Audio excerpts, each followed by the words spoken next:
Okay, my name's Neil Wright, Day Sensei on the woodworking forums, and today I'm going to take a number of videos, or over the next couple of weeks actually, showing you how to make a crocodile pen from one of my Australian saltwater crocodile pen blanks. This is one I cast the other day. It's in a bright red solid pigment, and I'm going to put that on a Churchill fountain pen, and hopefully it'll come out pretty good. Basically, just to give you a bit of background, this is a typical saltwater crocodile jawbone. They're different from the alligators from America in as much as there isn't as much bone to the jaw itself. The alligator has a big wide jaw and hence a lot solider. So these tend to be for the smaller pens. This one's what I call a small jaw. Although they're bred crocodiles, not from the wild, and they're bred to be killed for their meat and skins, and these bones would normally be mulched up for fertiliser or indeed fed back to the crocodiles. So it's not as though I'm killing the crocodiles for their bones, and I do have permits to purchase these and make things out of them. But the crocodiles are killed at 18 months, and they do vary in size quite a bit. Like humans, come in all shapes and sizes. But basically I take this jaw and I'll boil it in a drum of stabilising solution, or sterilising solution should I say, and which is a mixture of just water and bleach, and I'll boil it for 6 hours. And basically that kills the bone and stops any bacteria of any concern in and around the bone. They're then air dried for 6 months, after which time I take the bone and I cut it to a blank size, and this one was a bit smaller than this one to start with, but you'll see that I've chopped off the tail end, and I've also sanded that part there of the bone off so it fits easily within a tube mould. I use vertical silicon moulds to cast these under pressure, and once they're cast in the resin, I then re-sand them to get rid of any sharp edges that are sticking out into the silicon, and that exposes the bone again. And what I then do is put it in a vacuum chamber to under vacuum force stabilising resin into the bone itself, which is then baked to turn it into a clear resin. And I use what's known as cactus juice. Curtis from the International Pen Turners Association, he makes the cactus juice from America, and I import it to Australia where I use it, because we just don't have that sort of product here in Australia. It's then baked, as I said, and you'll see little bits of foil there that are stuck to the resin. That's alright, and I'm going to drill that. But first I'm going to mark it out.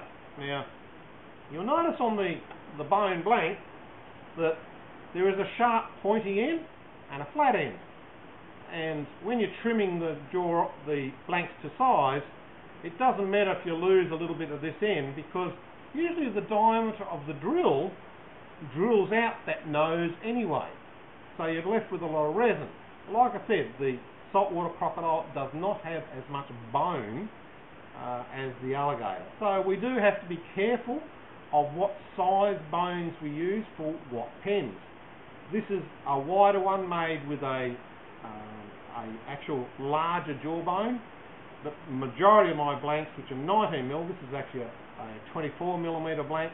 There is a 19mm blank which is that's prepared for. And they're only used for pens with tube sizes up to half an inch or 12mm. Because any more than that, of course, you'll drill through and you'll have no bone left. And I actually use a bigger jaw for the bigger pens. But even then, we try not to go too large. These are not for the monster cigar type pens, although I have made them successfully with large jaw bones, but there's very little bone left, unfortunately. It's just one of the disadvantages of saltwater crocs.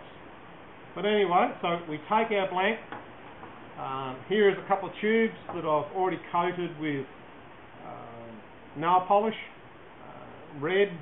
Now you can paint the inside of your blank if you like, or paint the tubes.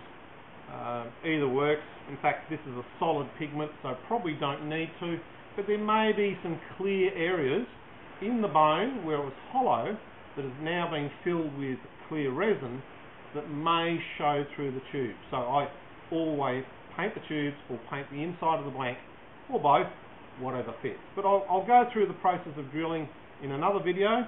Today is just giving you some background and showing you how I mark it out. Now, you'll notice on the blank there is an end which shows the bone, and that corresponds with the fat end of the blank itself. At the other end, you usually just see a point, and that's about it, and that's the very tip of the jaw. But that's the good end of the blank. So this is where you want to put your cap end of your pens. In this case, I'm using, like I said, a Churchill pen, almost forgot, and there's the cap end. So again, double checking, that's the good end of the crocodile jaw. So I want the cap end at this end, the pen part as the other end. Now, it's a lot. This is 150 or 140 to 150 mil blanks, so it's standard pen size, and you always have some left over.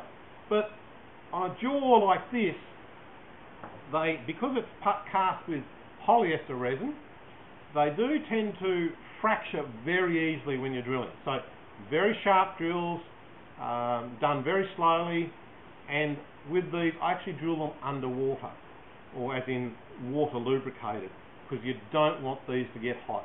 If they're hot, they will split the bone, expand, and it will split the blank.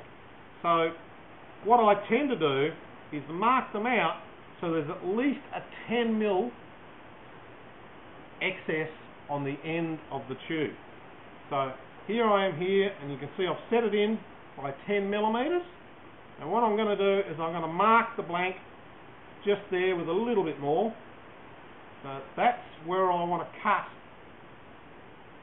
the blank. And I'm going to put a big T here, representing the top part of your pen, and a B, I'm sorry, it's upside down, representing the bottom. And what I'm also going to do is put horizontal lines along the blank, because when I've cut this, I can't tell which end's which.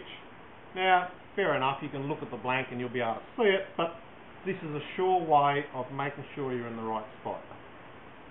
I'm then going to mark, roughly, that this is where the end of the tube goes. Now you'll see this later on, why I've done this. Likewise at the other end, there is where the tube goes to. So I'm probably going to cut off this blank to about there somewhere if I want to keep it. But in this case I don't. I'll keep that to ensure the drill doesn't fracture, and I'll cut it off after I have glued in the actual tube, etc.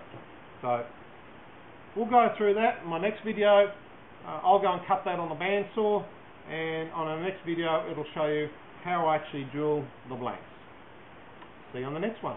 Cheers.